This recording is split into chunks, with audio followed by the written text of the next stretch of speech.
My name is Alex. A bit more than a year ago, I was hit with the realization that as a species we have the power to create a much better world for all living beings. This realization was the main motivation for me to become an activist and help to create a better world. But it also brought me into a world of frustration. Frustration in the face of the apathy and mindless consumerism that so many find themselves under, despite knowing in their hearts that something is deeply wrong with our society and that we could do much better.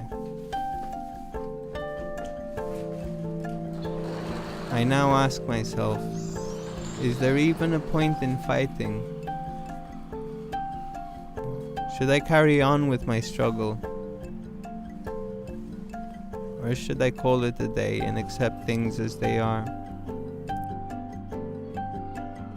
How are activists even perceived by the general public? And when is the world gonna wake the hell up?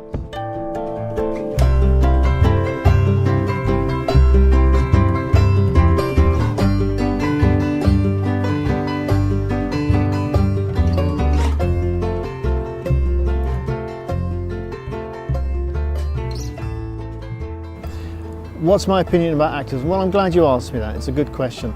I think without activism, we wouldn't be here today. Activism has essentially shaped the world we're in. It's given us the vote. It's effectively given us the industrial society that we live in. Because if people then hadn't moved to create the industrial society, we'd still be living in feudalism. If people hadn't rebelled against the kinds of things that were oppressing them, which is essentially what activism is, then we would still be living in the dark ages. So activism, I think it's great.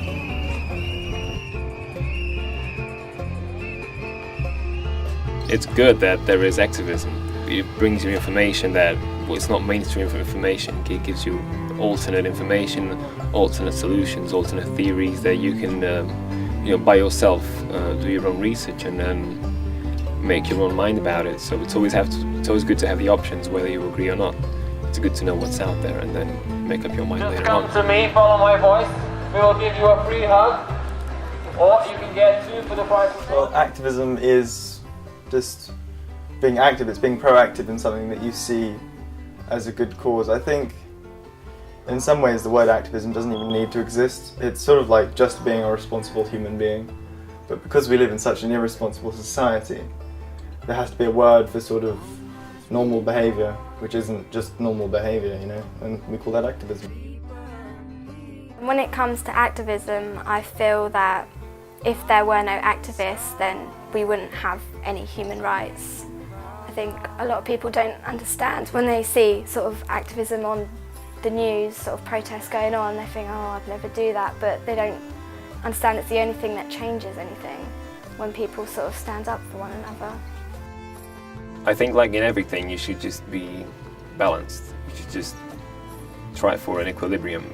You shouldn't be an extremist and believing every conspiracy or alternative theory there is, but you shouldn't just swallow everything that you're told. I think you should look for solid, reasonable support for the things you believe in. They might not be the mainstream theories, but don't go believing things because it's against the system. You need to find an equilibrium. Many aspects of modern-day society were shaped to an extent by past activism. It is therefore safe to assume that through their actions, activists who are fighting in the present day are collectively shaping our future society. What is it that activists strive for? What do they wish to achieve through their efforts? And what are the visions that drive their actions? What is it that motivates activists to keep on fighting? I wish to see a world without poverty, war, corruption, and for us to have global sustainability and freedom, like true freedom. See, I ask a lot of people, like, why don't you care? Why can't you see how big these problems are?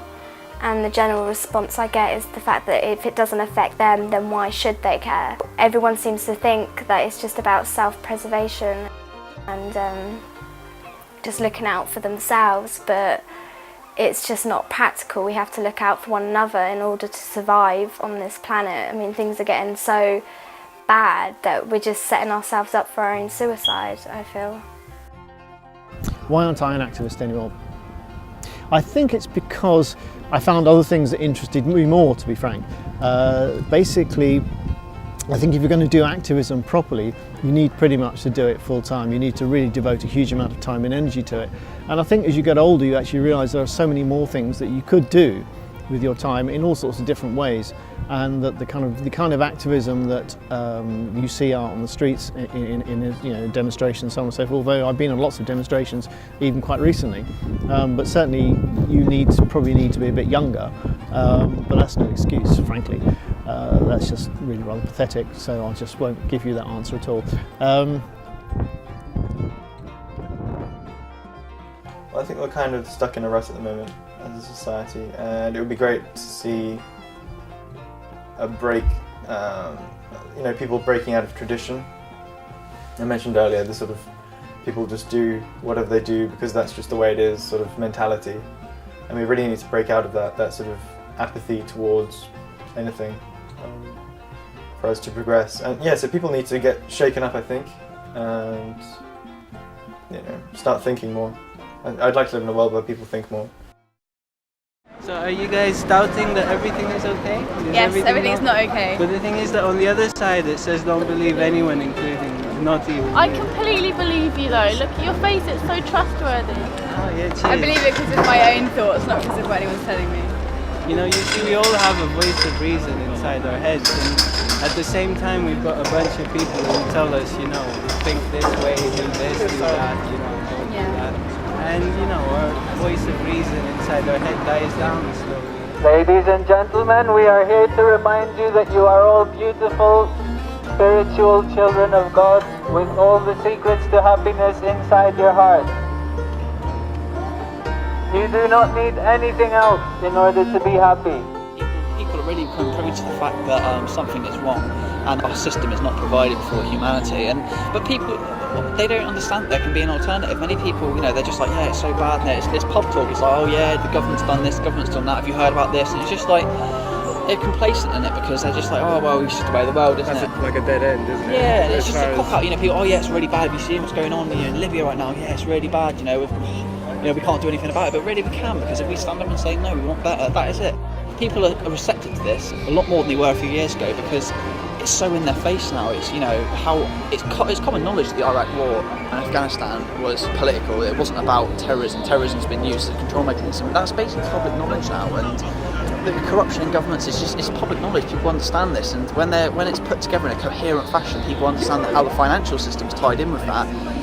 It becomes, it's quite a powerful conversation out for people then, and it's just nice to be with people when they're kind of like waking up.